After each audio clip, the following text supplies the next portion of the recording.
welcome back to my channel. So in today's video, I want to give you an update on my carnivore insomnia related issues.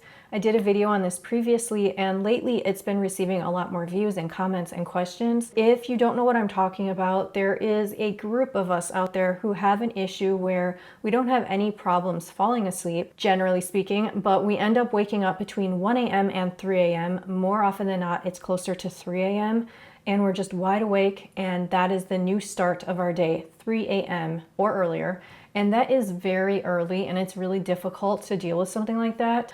One potential issue for people who are eating low carb, keto, or carnivore is that your tryptophan levels may end up being too low, and this can affect your serotonin and your melatonin, which can affect your mood and your sleep. Tryptophan is an essential amino acid, meaning it must be obtained through your diet, but simply eating foods that contain it when you're eating very low carb, it may lead to depleted levels. This may not affect everyone though. Tryptophan is the sole precursor to serotonin, which impacts your mood, and this leads to the production of melatonin, which is vital for your circadian rhythm and for your sleep. Studies have shown that women are more vulnerable to issues of low tryptophan levels, and this is supported by imaging studies that provide evidence of sex differences in brain serotonin synthesis. Let's say you're eating all meat and it does contain decent amounts of tryptophan or even high amounts of tryptophan. It doesn't mean that that is going to make it into your body where you need it or into your brain. Once it's in your bloodstream, the tryptophan competes with other large neutral amino acids for transportation to your brain. Meat is very high in valine, leucine, and isoleucine, which are the most potent competitors for tryptophan transport. So according to research, the amount of tryptophan that can successfully cross the blood-brain barrier depends on the amount of the other amino acids that it's competing with.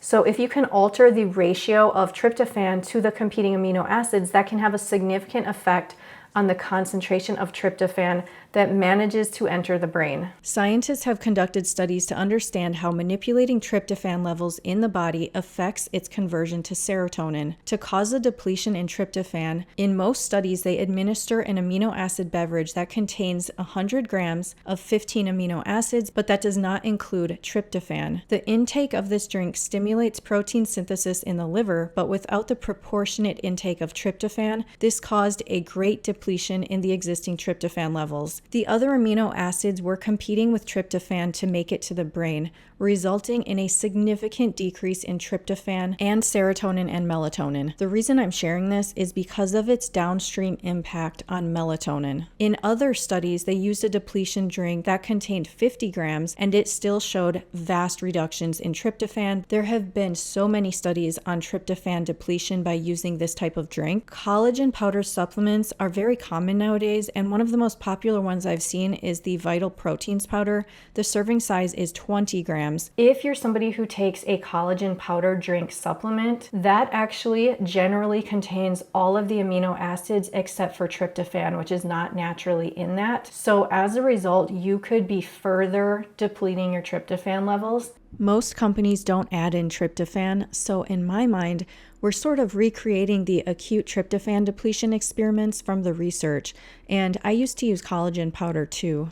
The Vital Proteins collagen, which I'm just using as an example here, has a 20-gram serving size. According to this research study, a 25-gram tryptophan depletion drink reduced human plasma tryptophan by 42%. It's also important to note that the 50-gram and 100-gram depletion drinks caused a mood-lowering effect. If you think you could be dealing with a low tryptophan-related issue, there are some research-based solutions. I'm not here to sway anyone away from eating carnivore because you should do whatever you want to do with your diet and your health and your life. But one of the potential solutions involves a little bit of a dietary change, and this is just based on research, so I'm going to share that with you. There's another option that does not involve your diet. In order to improve the amount of tryptophan that you are actually getting when you're eating meat, it is recommended, according to the research studies, to eat some carbohydrates, and it's especially recommended to eat those earlier in the day if you want to improve your tryptophan levels better. Eating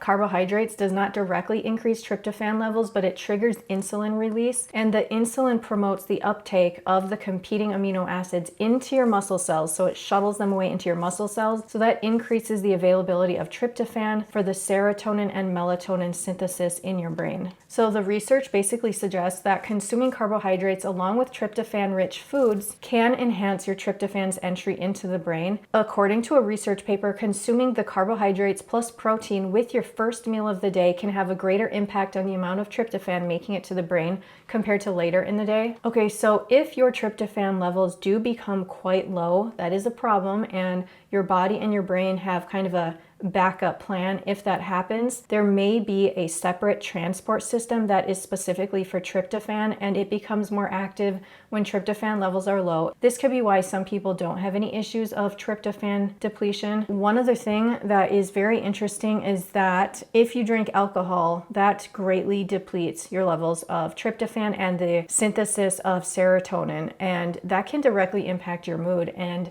a lot of you guys can probably relate to that if you've ever had any drinks and you just don't feel right and you just don't feel good the next day, you don't feel like yourself. You've depleted your happy hormones and your serotonin. When it comes to trying to fix this issue, some people may incorporate some carbohydrates in. First meal of the day would be best according to the research. Or some people might want to try taking a tryptophan supplement. Another thing that could be happening is that we could be experiencing issues of, like a low blood sugar issue at night, which could trigger your cortisol and a stress response that could wake you up. There are days where I am getting good sleep and I'm getting enough hours, but the weirdest thing is that I'm finding that in order to get enough hours of sleep, I'm gonna wake up at 3 or 1 to 3 no matter what I do.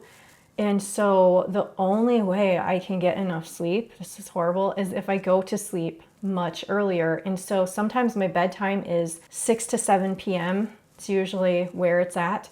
If I want to get like a lot more sleep, even 8 hours, then it's usually that I'm going to sleep at 6 p.m. I don't know how I managed this yesterday, but I went to bed at 5:30, and that's like not the best way to live, going to bed that early.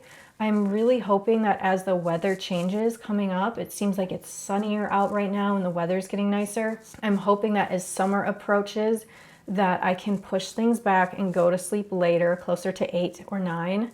Closer to a normal bedtime, and see how that goes. A lot of people have recommended that I just go to sleep a bit later and I will adjust my sleep, but it does not work for me personally. If anything, I often wake up earlier if I go to bed later, so then all of a sudden I'm up at midnight, and I've had that happen numerous times and it's not fun. So some days I'm getting enough sleep, some days I'm not. I'm kind of well adjusted to this thing where I'm going to bed around 6 to 7 and waking up around 3, hopefully 3. There are times when it's been 3:45. There are times lately where it's been 1. And another thing to keep in mind is that some of us are undergoing stressful situations, and I feel like that can also impact your sleep for sure. It's just another factor. So there's so many factors going into this, and it's really hard to figure it all out. I'm going to keep testing and keep tracking, and I hope that I can find more answers. And this is the reason why I haven't posted this sooner, is that I don't have a clear answer yet. I can't believe this, but I'm still a work in progress. If any of you have found a way to fix your sleep issues, or if you figured out what caused it and you found a solution, please share that down below. We would all love to hear that. Thank you so much for watching, and take care.